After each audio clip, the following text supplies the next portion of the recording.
ಎಲ್ರಿಗೂ ನಮಸ್ಕಾರ. Universe love ಚಾನಲ್ಗೆ ನಿಮ್ಮೆಲ್ರಿಗೂ ಸ್ವಾಗತ. ಮೊನ್ನೆ ಶ್ರೀದೇವಿ ಭೈರಪ್ಪ ಅವರು ಯುವ ರಾಜ್ಕುಮಾರ್ ಬರ್ತಡೇ ದಿವಸ ಅವರ ಇನ್ಸ್ಟಾಗ್ರಾಮ್ನಲ್ಲಿ ಅವ್ರಿಗೆ ಬರ್ತಡೇ ದಿವಸನೇ ತುಂಬ ಅವರ ಲವ್ ಹೇಗೆ ಸ್ಟಾರ್ಟ್ ಆಯ್ತು ಅದ್ರ ಫುಲ್ಲು ಫೋಟೋಗಳೆಲ್ಲ, ಅವ್ರ ಜರ್ನಿ ಫುಲ್ ಫೋಟೋಗಳೆಲ್ಲ ಅಪ್ಲೋಡ್ ಮಾಡಿದ್ರು. ತುಂಬ ಜನ ಏನು ಅನ್ಕೊಬಿಟ್ರು ಅಂದರೆ ಅವ್ರು ಅಪ್ಲೋಡ್ ಮಾಡಿದ್ದಕ್ಕೆ ಇವರಿಬ್ರು ಒಂದಾಗ ಅವ್ರ ಬರ್ತಡೇಗೆ ವಿಶ್ ಮಾಡಿದ್ದಾರೆ ಈ ಥರ ಎಲ್ಲ ಅನ್ಕೊಬಿಟ್ಟಿದ್ದಾರೆ. ಆ್ಯಕ್ಚುಲಿ ಅವ್ರ ಆ ಥರ ವಿಶ್ ಮಾಡಿಲ್ಲ. ಅಲ್ಲಿ ಅವ್ರು ಅವ್ರಿಗೇನೇನು ಹಿಂಸೆ ಕೊಟ್ಟಿದ್ದಾರೆ, ಯಾವ ರೀತಿ ಯಾಮಾರಿಸ್ತಾರೆ ಹೆಣ್ಮಕ್ಳನ್ನ ಈ ಥರದವ್ರು ಅನ್ನೋ ರೀತಿ ಹೇಳಿದ್ದಾರೆ. ಏನೇನು ಹೇಳಿ ಒಂದಿಷ್ಟುದ್ದ ಒಂದು ಪೇಜ್ ಫುಲ್ ಬರೆದಿದ್ದಾರೆ. ಏನೇನು ಬರೆದಿದ್ದಾರೆ ಅಂತ ಅದನ್ನ ಕನ್ನಡದಲ್ಲಿ ಕನ್ವರ್ಟ್ ಮಾಡಿ ಹೇಳ್ತೀನಿ ನೋಡಿ. ಮೊದಲಿಗೆ ಇವರು ಡಿವೋರ್ಸ್ ಆಗಿದ್ದು 2024 ಅನ್ಸುತ್ತೆ, ಜೂನಲ್ಲಿ 6ನೇ ತಾರೀಕಲ್ಲಿ ಡಿವೋರ್ಸ್ ಏನೋ ಆಗಿದೆ. ಬಟ್ ಅದು ಕಾಂಟ್ರವರ್ಸಿ ಏನಕ್ಕಾಗಿದೆ ಅಂತ ನಿಮಗೆಲ್ಲ ಗೊತ್ತೇ ಇದೆ.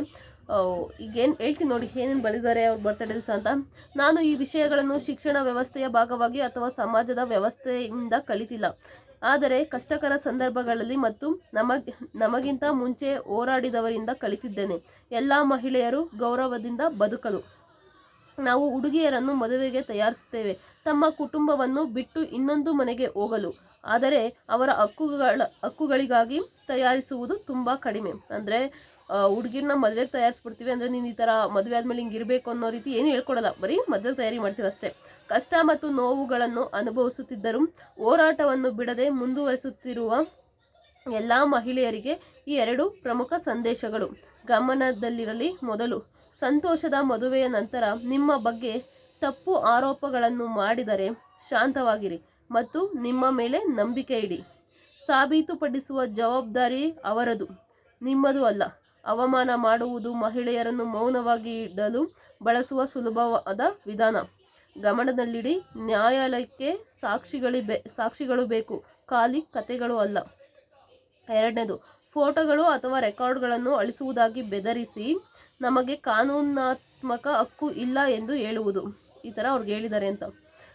ಆದರೆ ನಿಜವಾಗಿ ಕಾನೂನಾತ್ಮಕವಾಗಿ ತಪ್ಪಾಗಿರುವುದು ಕಾನೂನಾತ್ಮಕವಾಗಿ ಮದುವೆಯಾದ ನಂತರವೂ ಅಕ್ರಮ ಸಂಬಂಧದಲ್ಲಿರುವುದು ಮತ್ತು ಸ್ವತಂತ್ರವಾಗಿ ಸಂಚರಿಸುವುದು. ಅದು ಗೊತ್ತೇ ಇದೆ ನಿಮಗೆ, ಅಲ್ಲೇನೇ ಕಾಂಟ್ರವರ್ಸಿ ಆಯಿತು ಅಂತ. ಪ್ರತಿ ಗಾಯವು ಕಾಣಿಸದು, ಆದರೆ ಪ್ರತಿ ಮೌನಕ್ಕೂ ಬೆಲೆ ಇರುತ್ತದೆ. ಮಹಿಳೆಯರನ್ನು ಹಾನಿ ಮಾಡುವ ಮತ್ತು ಅವರನ್ನು ಲಘುವಾಗಿ ಅಂದರೆ ತುಂಬ ತೆಗೆದುಕೊಳ್ಳುವ ಸಮಾಜವನ್ನು ನಾವು ಸಹಜವೆಂದು ಒಪ್ಪಿಕೊಳ್ಳಬಾರದು.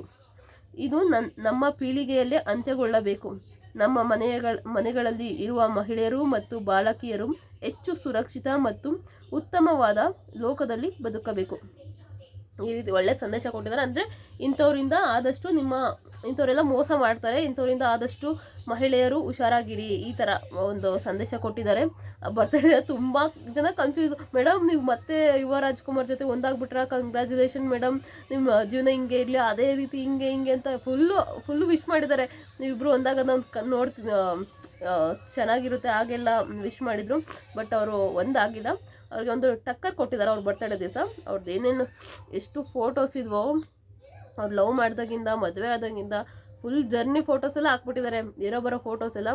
ಸೊ ನೋಡ್ಬೋದು ನೀವು, ಇಷ್ಟು ಹೇಳಿದ್ದಾರೆ. ಇದ್ರ ಬಗ್ಗೆ ನಿಮ್ಮ ಅನಿಸಿಕೆ ಏನು ಅಂತ ದಯವಿಟ್ಟು ಕಮೆಂಟ್ ಬಾಕ್ಸಲ್ಲಿ ಕಮೆಂಟ್ ಮಾಡಿ. ಪೂರ್ತಿ ವಿಡಿಯೋ ನೋಡಿದ್ದಕ್ಕಾಗಿ ಧನ್ಯವಾದಗಳು. Thank you.